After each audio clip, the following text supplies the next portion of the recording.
Previously, I talked a great deal about trust and about this knowing and about shifting your perceptions out of this idea that somehow you are separate from the divine intelligence that is universal.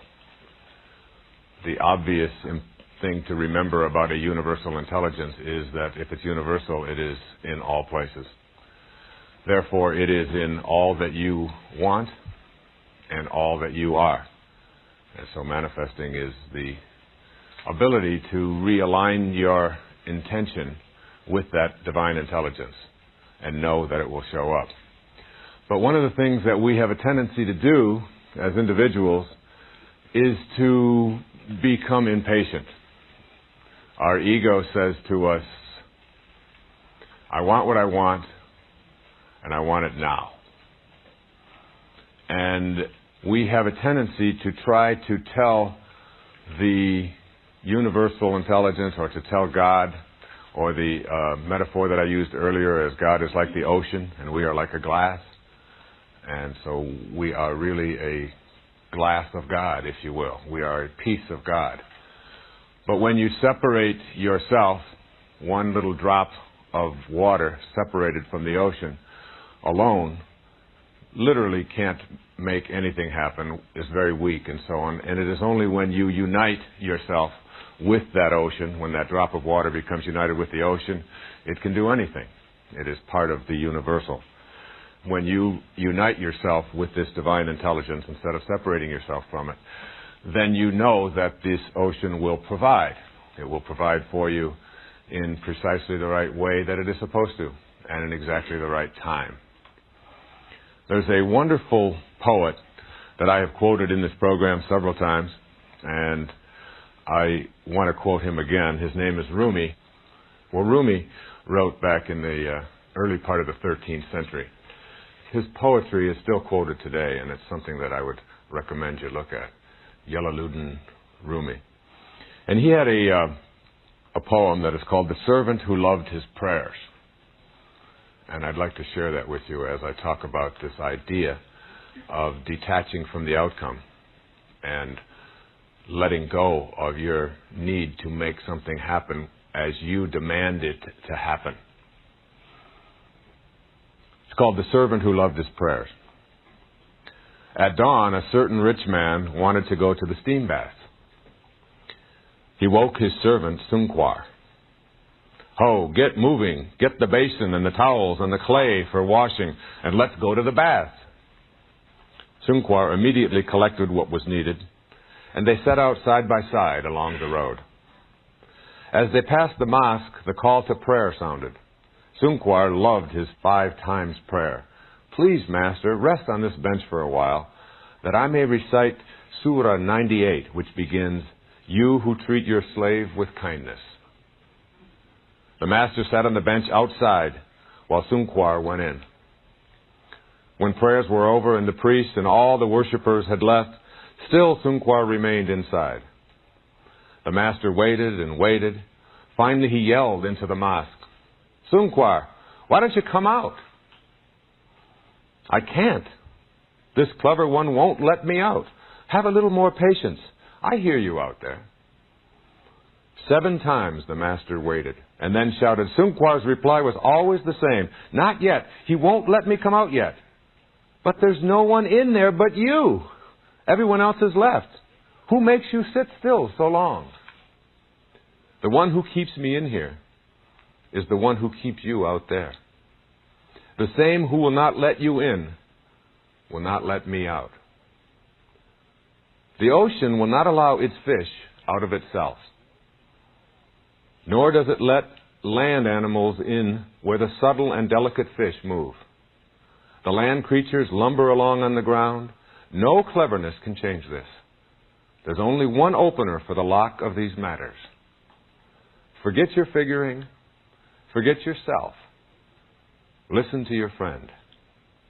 When you become totally obedient to that one, you'll be free. Rumi. And this idea of knowing that divine intelligence will work in exactly the order and the preference and the time that it is supposed to.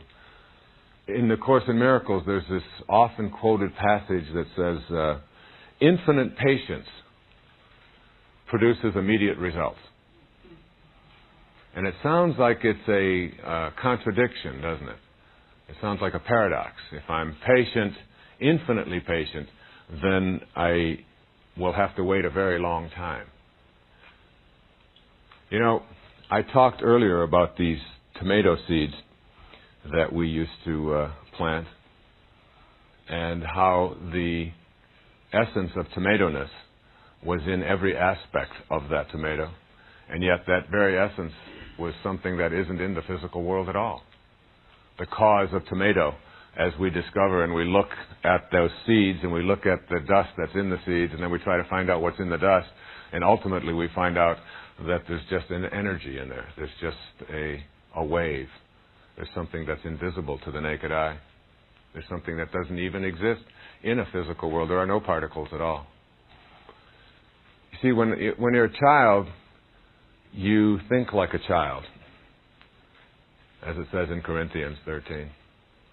And I can remember as a child when those tomato shoots surfaced above the ground sometime in June, back there in Mount Clemens, and they would come up about 4 or 5 inches above the ground. I remember one time getting down there and looking at those tomato shoots and trying to hurry them along. And I got down on my knees and I started tugging at them as a little boy, maybe 3 or 4 years old. And I remember Mrs. Scarf saying, no, you can't do that. And I was like trying to hurry it along. And this idea of attempting to hurry along the divine intelligence is something that we do with our egos all the time.